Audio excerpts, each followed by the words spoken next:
Hey everyone, so today we're going to learn about the next steps of our Set the Table project. So we're going to learn about our napkins, forks, knives, and how to make your cup. So it's going to be a bit of a lengthy video, but it's going to have a lot of great information. Okay, so first things first, right here I have a cloth napkin, so you can't really see the forks and knives because they're wrapped up in it. So that's an option if that's something that your family does. I'm going to show you how to do a cloth napkin, how to do a paper napkin, and how to do the forks and knives. So anyway, this cloth napkin basically is wider at the bottom and wider at the top and skinnier in the middle. It almost looks like a dog bone if you think about it. So I'm going to be using plain white paper today, just as my example. It's important that when you're making your napkin, you have your paper near your plate so that you can see how big your plate is. You don't want a napkin that's like this teeny tiny little micro thing.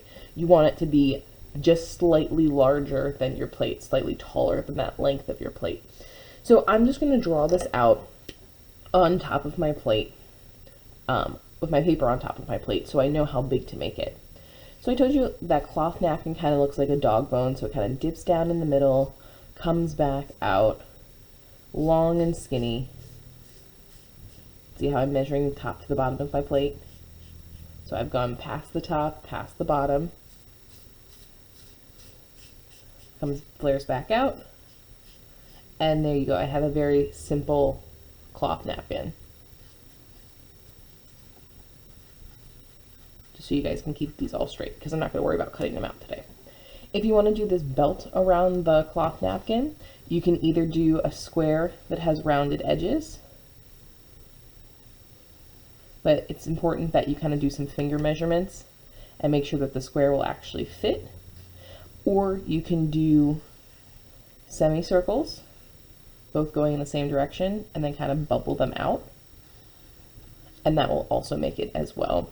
I added a little bit of like a crescent shape in a different color, a lighter color, to make a highlight. It's just one of those things that makes it look more dimensional. So you can see that there.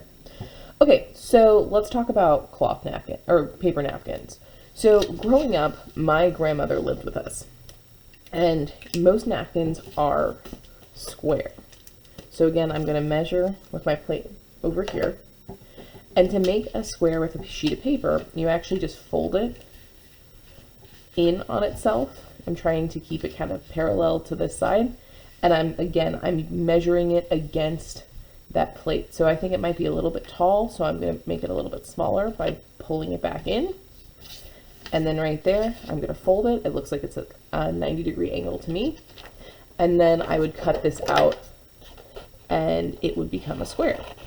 And I don't necessarily have to glue that part down that has, I don't necessarily have to glue this part down, because I could always like tuck the fork and knife in there if I wanted to, or I could leave this kind of maybe even off center so it looks a little bit more handmade. And like, you know, you're getting ready for dinner, and do something like that. So if your family doesn't do the fold in half like that, maybe yours has them folded like this. And then again, it would get tucked just slightly underneath your plate. So those are some napkins. So, and that's what it looks like there. Okay, cool.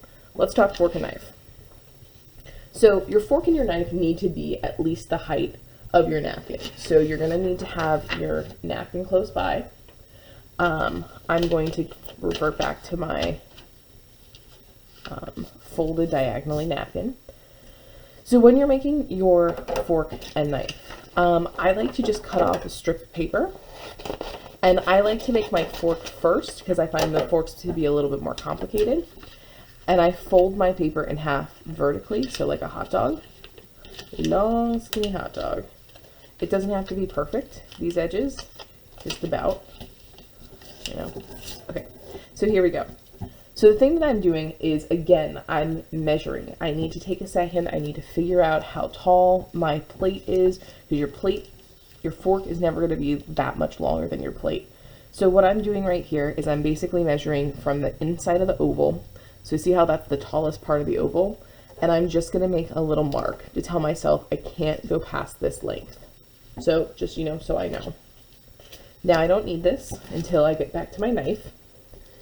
And so to do this, I'm working, so this is the open edge over here, and on this side is the folded edge. So if I open it up, that's the folded edge right there. I know my exposure is a bit wonky. There you go. Folded edge. Okay, so anyway, what I'm going to do here is starting like 3 fingers from the top. I'm coming in just a little bit, so I curved up and in. I'm going to go all the way to the top of my paper, skinny, round it off. This is going to become the tines of the fork, so the things that you stab the meat with. Come back up, all the way to the top, and come down. Then you're going to come down just a little bit, maybe about 2 fingers down to measure. Then you're going to come in. Maybe you'll have it curved there. Mine just happened to be kind of straight. And then down, down, down, down, down. And then right before you get to the bottom, a lot of times they're kind of curvy. A lot of times if you think about it, so I actually am looking at mine and I realized I made my fork tines a little bit too long. If that's the case, you can actually just kind of cut it off here and make that transition a little bit smaller.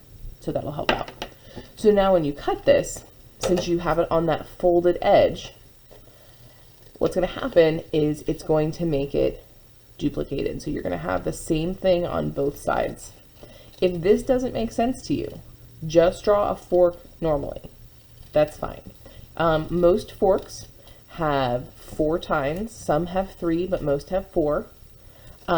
Notice that I didn't try and cut in this skinny part right here. I actually wait until I have the whole thing cut out. And then personally, I feel much more successful, much more stable when I come back and do it. So this. And you might also be concerned because I used, a black marker on top of a white sheet of paper. Anytime that you draw something out on it, that always becomes the back, so you don't see it. So there is my fork. So because I drew it on that folded edge, when you open it back up, it is symmetrical on both sides. So little fork that would go with our napkin. And also I recommend that your fork and your napkins are different colors. So there you go. Okay, let's talk knives. So piece of paper. Again, my recommendation, grab your fork, measure how tall your fork is so that your knife is the same height. And then I'm just going to start on this edge. I'm going to make it wiggly, wiggly, wiggly, wiggly, wiggly, kind of bubbles out. Then it comes back in, down, down, down, down. Keeps going down almost straight, and then right at the bottom, you have it bubbled out. So that gives you your knife. If you were making a spoon, you could do that half fold again if you'd like to. If not, think about drawing an oval.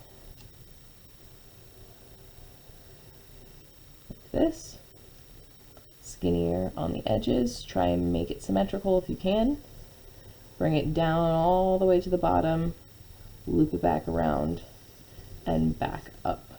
I also, if you want to, you can add like a little detail or cut out a smaller oval to show the indent in that spoon.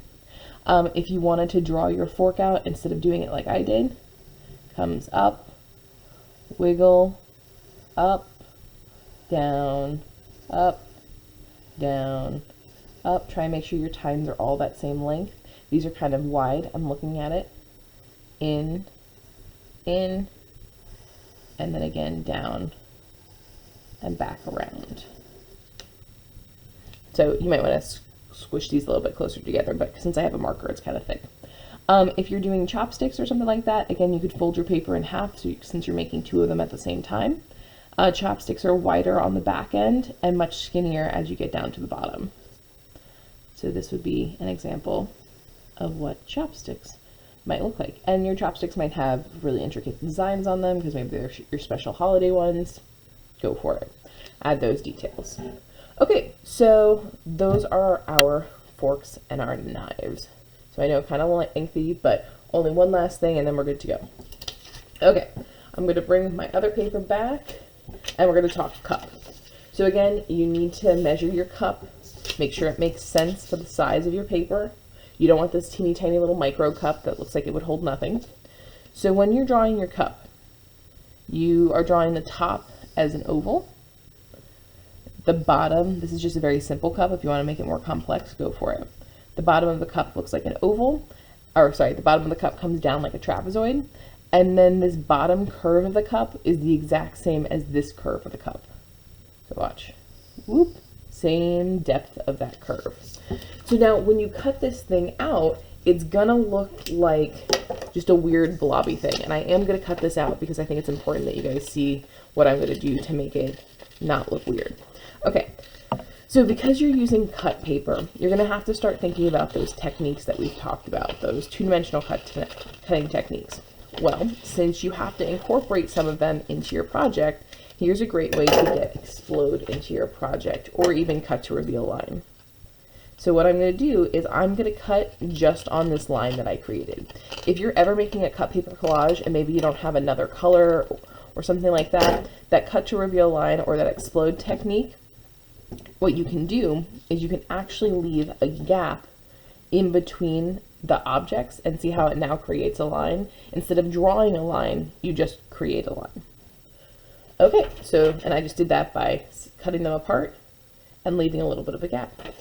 All right, everyone, so we've covered how to do a cup, how to do your cloth napkin, how to do a paper napkin. There we go, paper napkin, and then fork and knife, trying to get it all on that screen.